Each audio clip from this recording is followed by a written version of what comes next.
Hola, ¿cómo están? Muy buenos días, tardes o noches. Lo que les voy a presentar acá es la última sesión de lo que corresponde a su proceso de formación para tercero y cuarto medio en la asignatura de historia.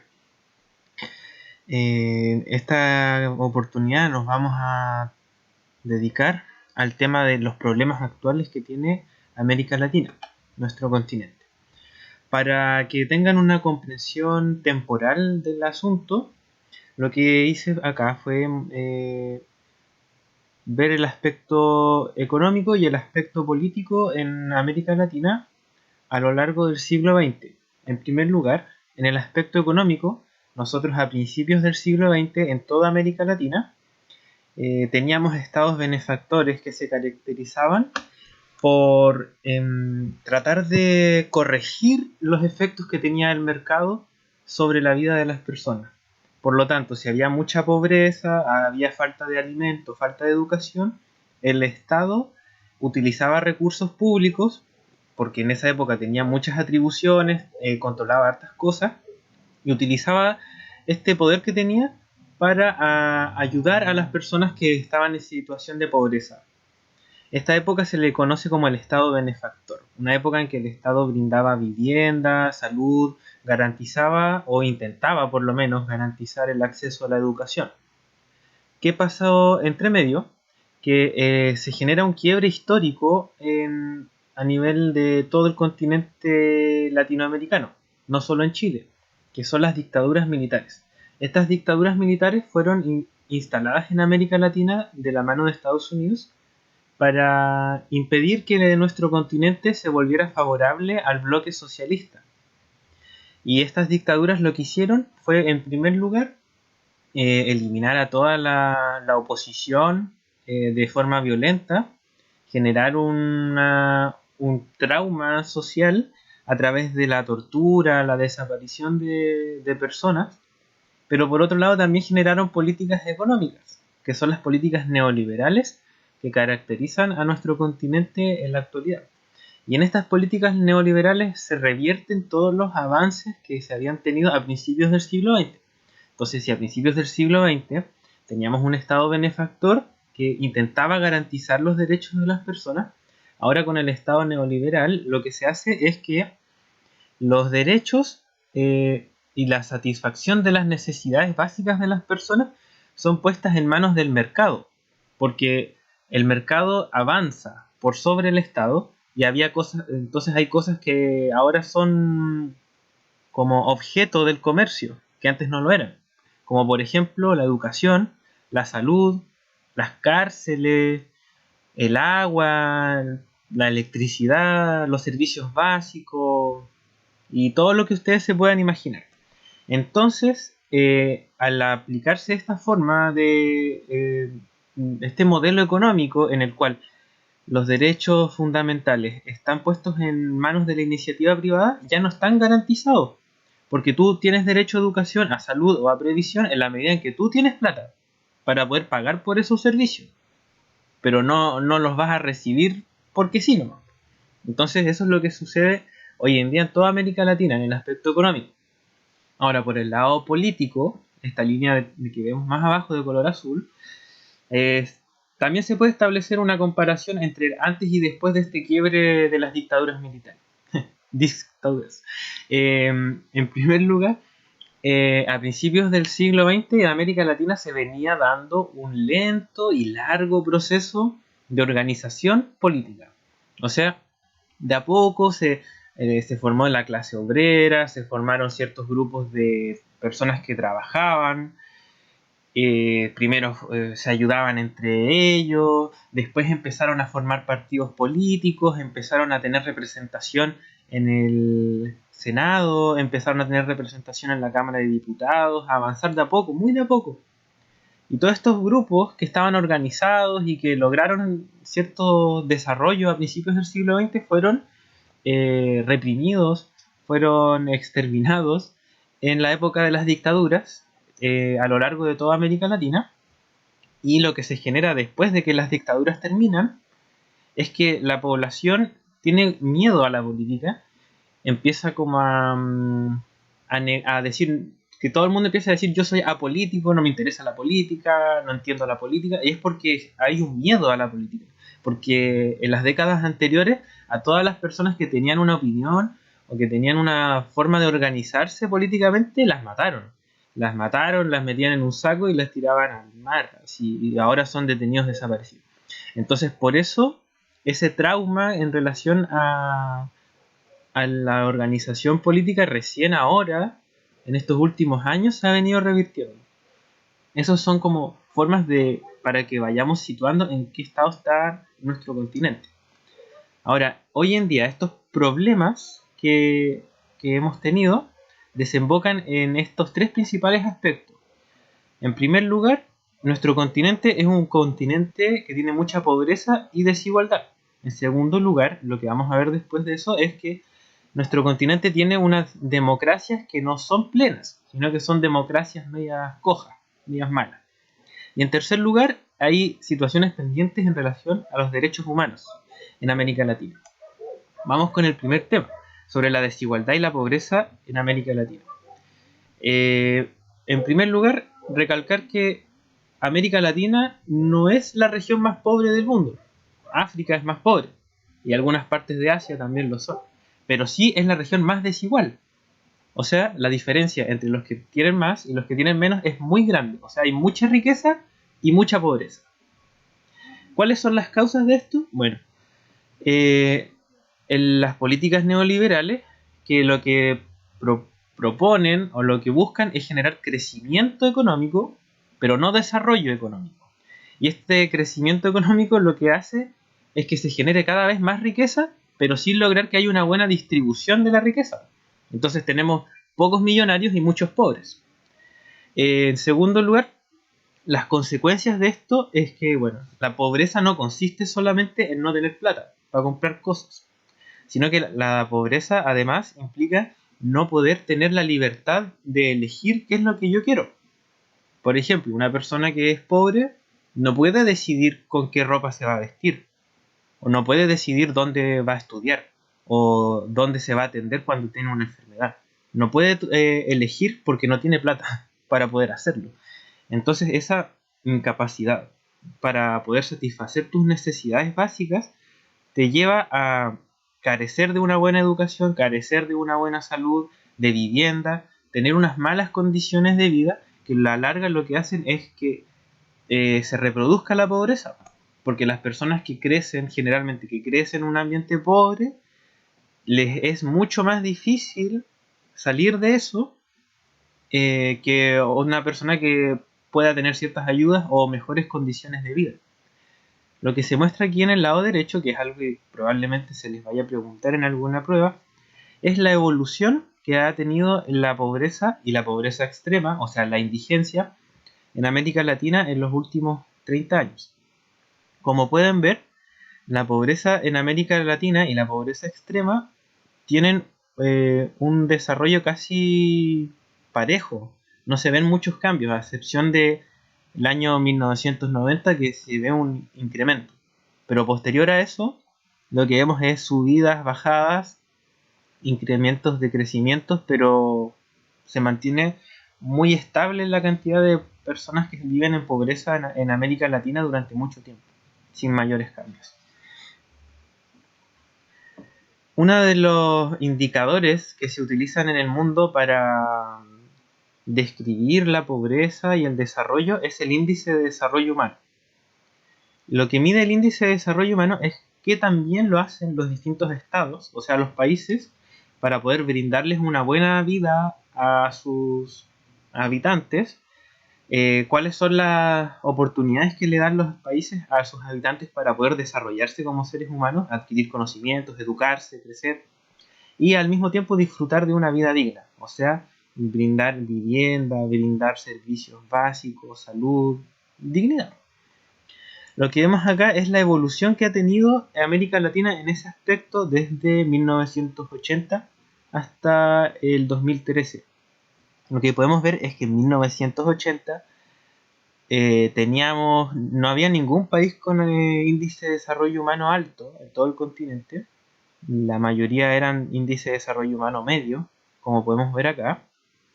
Y había zonas especialmente atrasadas en este sentido, que eran América Central y Brasil. Esa situación cambió hacia el año 2013. Podemos ver que hay varios países de América Latina que ya alcanzaron el nivel de desarrollo humano alto o muy alto, en el caso de Argentina y Chile. Ahora, todo esto siempre hay que ponerlo en perspectiva, porque estos índices miden promedios. Que en promedio nosotros tengamos un índice de ingresos altos o que tengamos buenos servicios en general, no significa que eso sea para toda la población, porque no podemos olvidar que somos un continente desigual.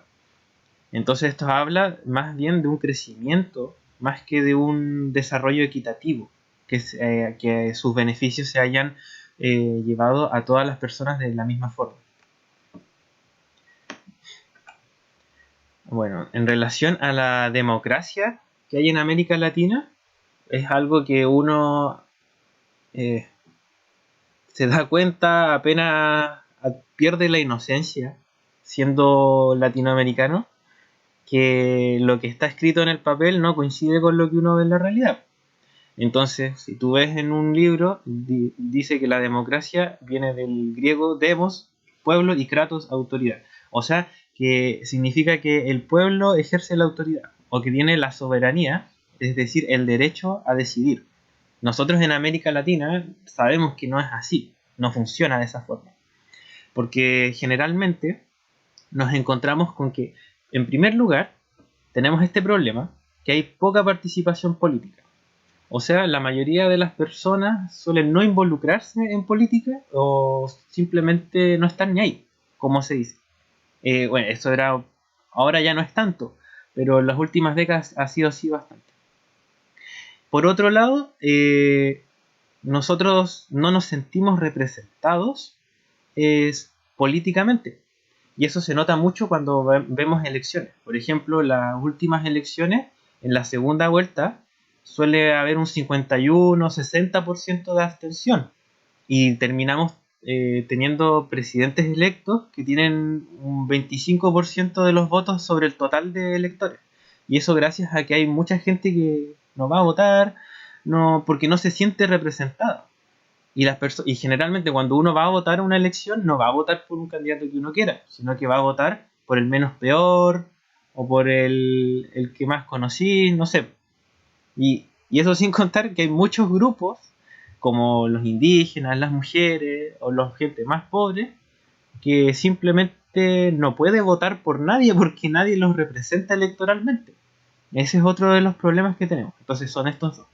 Primero, no hay una participación política y segundo, no hay una representación de toda la población, porque las personas que ocupan los cargos, están en las autoridades, son parte de un grupo muy pequeño que no representan al resto. Vamos a ver ahora qué es lo que debería existir para que las democracias en América Latina sean una democracia plena, así que funcione bien, como dice el libro, en la cual el pueblo ejerce el poder. En primer lugar, una democracia plena necesita que los medios de comunicación sean plurales, o sea, ofrezcan varias perspectivas, sean libres, no estén censurados por el gobierno, cosa que en Chile nosotros no teníamos hasta hace muy poco tiempo, porque la mayoría de los medios de comunicación escritos, por ejemplo, pertenecen a grupos económicos que controlan todos los diarios. En Chile, de hecho, existen dos grupos editoriales que manejan todos los diarios, la prensa escrita en Chile. Y esa situación solo se empezó a ver revertida gracias a que existen páginas de noticias que funcionan por internet, que le hacen un poco el contrapeso a eso. Ni hablar de los noticieros que vemos en televisión. No ofrecen una diversidad de perspectivas, sino que todos tienen la misma línea. En segundo lugar, cuando se hacen las elecciones, estas elecciones deben ser libres, o sea, tú no tienes que estar amenazado o sentir miedo para ir a votar, y tienen que ser periódicas, o sea que se tienen que hacer con cierta regularidad, cada cierto tiempo. En tercer lugar, los ciudadanos tienen que poder dar sus opiniones en público sin temor a ser castigados. O sea, tiene que haber una libertad de expresión. En cuarto lugar, las personas deben poder participar en las elecciones como votantes o como candidatos. Y finalmente, las personas que votan tienen que estar informadas. O sea, tienen que saber cuáles son las opciones, cuáles son los candidatos, cuáles son los proyectos que tienen estos candidatos y tener las herramientas necesarias para tomar una buena decisión. No tener una visión como tendenciosa o informarse a través de medios que están censurados. Eso no les permitiría tener una información correcta. Entonces, en resumen, para que se dé las condiciones óptimas para que exista una buena democracia, tiene que haber participación. Nosotros estamos acostumbrados a relacionar que la participación política consiste en las elecciones, pero eso es solo una parte. Ya, esta parte de las elecciones tienen que tener 3 condiciones mínimas. Primero, las elecciones tienen que ser informadas, o sea, yo tengo que saber cuándo van a ser las elecciones, cuáles son los candidatos y cuáles son sus propuestas. En segundo lugar, las elecciones tienen que ser periódicas, o sea, tienen que ser cada cierto tiempo, regulares.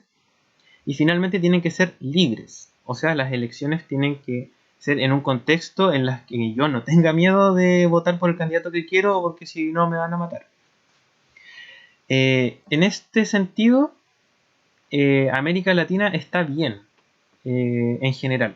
Ahora, si entendemos la participación política como algo que es más que solo ir a votar, sino que la participación política implica participar en las tomas de decisiones, organizarse, proponer soluciones, formar parte de algún partido tal vez, ser candidato, candidata, dar ideas. Ahí estamos muy mal en América Latina. No, por lo mismo que les mostraba recién, nosotros no estamos acostumbrados a participar de forma activa y en segundo lugar no tenemos representación. Entonces no hay como muchos canales para que podamos expresar nuestras opiniones. Esta parte de la participación política se denomina gobernanza. Nosotros cuando hablamos de gobernanza hablamos de cómo el pueblo que tiene la soberanía se encarga de controlar o se encarga de, ¿cómo podría decirse? Fiscalizar el buen funcionamiento de las instituciones y de las autoridades. O sea, de abajo hacia arriba, nosotros ejercemos control. Eso es la gobernanza. Y eso es lo que no hay en América Latina. Un ejemplo de elecciones en América Latina que quizás algunos de ustedes puedan recordar, que son una expresión de lo malo que han sido las elecciones, son estos. Por ejemplo, los votos. Tenemos 2 ejemplos acá. Un primer voto de la izquierda es una elección que se hizo el año 2018 en Venezuela y en el cual podemos ver que en el voto aparece el mismo candidato repetido 10 veces. Este no es un voto neutral ni un voto pluralista, sino que es un voto tendencioso. Y por el otro lado también podemos ver un caso que sucedió en Chile, en una elección de 1978, en la cual era un plebiscito, en el cual la población tenía que decidir sí o no, pero la opción sí, que era la favorable al gobierno, tiene una bandera chilena, y la opción no está más abajo y tiene una imagen oscura. Y el voto tiene un mensaje que claramente intenta convencer a la población de que vote por la opción más favorable al gobierno. Y esos son ejemplos de elecciones que no funcionan bien. Lo que les muestro acá es un mapa de cómo son actualmente las democracias en América Latina. Como podemos ver, la mayoría de las democracias en América Latina son imperfectas. O sea, cumplen con tener buenas elecciones, tienen elecciones libres, tienen elecciones periódicas e informadas, pero se quedan ahí nomás, se quedan en las elecciones. Y de ahí a tener una cultura política de participación y de generar formas de representar a toda la población para ejercer la gobernanza de las que yo les decía, casi ninguna. De hecho, En todo el continente americano solo hay 3 países que son democracias plenas. Uno es Canadá, luego tenemos a Costa Rica y finalmente tenemos a Uruguay. Y según este mismo índice, Chile comenzó a ser una democracia plena después del estallido social el 18 de octubre, porque ahí recién la población empezó a tener un poco más de interés en expresarse políticamente, que era lo que le faltaba para convertirse en una democracia más plena. En el extremo opuesto tenemos ya regímenes híbridos, en los cuales ya ni siquiera las elecciones están garantizadas, como el caso de Bolivia, Ecuador, Venezuela. Venezuela es el país donde se emitió este voto, porque no está bien. Y finalmente ya regímenes autoritarios, en los que ya ni siquiera hay elecciones, o sea, no hay una opción de participar políticamente, como lo que sucedía hasta hace mucho tiempo en Cuba. Bueno, sobre los derechos humanos en América Latina, en primer lugar nosotros tenemos que comprender qué son los derechos humanos. Bueno, los derechos humanos son aquellas condiciones que se le reconocen a todas las personas sin importar ningún mérito o ninguna falta. Tú, por ser una persona, por ser humana o un ser humano, tienes el derecho a gozar de ciertas libertades, de ciertos derechos y de ciertas garantías que cada estado del mundo se ocupa de dejar estipulada y garantizada en la Constitución. Y estos derechos se han ido ampliando a lo largo del tiempo. Los primeros derechos humanos son estos de acá, los civiles y políticos, y fueron creados después de la Segunda Guerra Mundial, cuando el mundo se horrorizó por lo que había sucedido en los campos de concentración. Dijeron, esto no se puede volver a repetir, y se crea la Declaración Universal de los Derechos Humanos.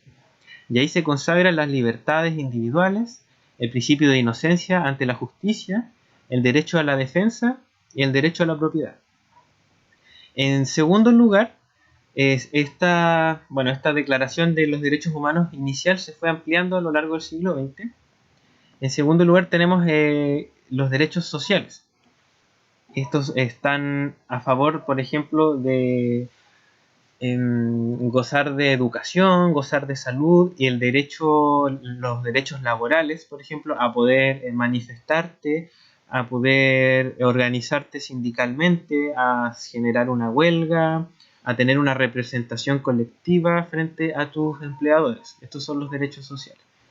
Y en tercer lugar, y mucho más reciente, tenemos los derechos humanos de tercera generación, que son los derechos de los pueblos, se les llama, que tienen que ver con la paz, con la autodeterminación de los pueblos, con el derecho a desarrollarte de forma saludable y con el derecho a vivir en un medio ambiente libre de contaminación.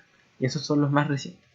En el caso de América Latina, los distintos estados se han encargado de violar los derechos humanos en primer lugar, y en segundo lugar no garantizan los derechos humanos.